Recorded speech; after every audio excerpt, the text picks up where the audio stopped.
2 Kings chapter 13. In the 23rd year of Judah's king Joash, son of Ahaziah, Jehoahaz, son of Jehu, became king over Israel in Samaria, and he reigned 17 years. He did what was evil in the Lord's sight and followed the sins that Jeroboam, son of Nebat, had caused Israel to commit. He did not turn away from them, so the Lord's anger burned against Israel, and he handed them over to King Hazael of Aram and to his son Ben-Hadad during their reigns. Then Jehoahaz sought the Lord's favor, and the Lord heard him, for he saw the oppression the king of Aram inflicted on Israel. Therefore the Lord gave Israel and delivered, and they escaped from the power of the Arameans. Then the people of Israel returned to their former way of life, but they did not turn away from the sins of the house of Jeroboam had caused Israel to commit. Jehoahaz continued them, and the Asherah pole also remained standing in Samaria. Jehoahaz did not have any army left except for 50 horsemen, 10 chariots, and 10,000 foot soldiers, because the king of Aram had destroyed them, making them like a dust of threshing. The rest of the event of Jehoahaz's reign, along with all his accomplishments and his might, are written in the historical record of Israel's kings. Jehoahaz rested with his fathers, and he was buried in Samaria. His son Jehoash became king in his place. In the 37th year of Judah's king Joash, Jehoash, son of Jehoahaz, became king over Israel and Samaria, and he reigned 16 years.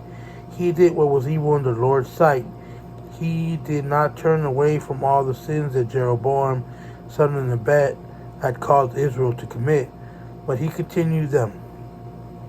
The rest of the events of Jehoash's reign, along with his accomplishments and the power he had to wage war against Judah's king Amaziah, are written in the historical record of Israel's kings.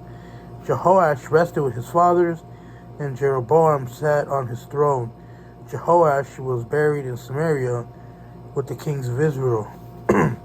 When Elisha became sick with the illness from which he died, King Jehoash of Israel went down and wept over him, and said, my father, the chariots and horsemen of Israel." Elisha responded, "Get a bow and arrows." So he got a bow and arrows. Then Elisha said to the king of Israel, "Grasp the bow." So the king grasped it, and Elisha put his hands on the king's hand. Elisha said, "Open the east window." So he opened it. Elisha said, "Shoot." So he shot, and Elisha said, "The Lord's arrow of victory, yes, the arrow of victory over Aram. You are to strike down the Arameans in Aphek until you have put an end to them." Then Elisha said, "Take the arrows." So he took them. Then Elisha said to the king of Israel, "Strike the ground." So he struck the ground 3 times and stopped. The man of God was angry with him and said, "You should have struck the ground 5 or 6 times.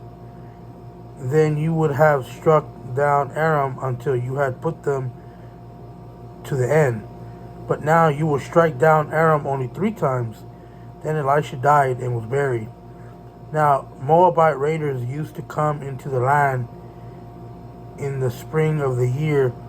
Once, as the Israelites were burying a man, suddenly they saw a raiding party, so they threw the man into Elisha's tomb.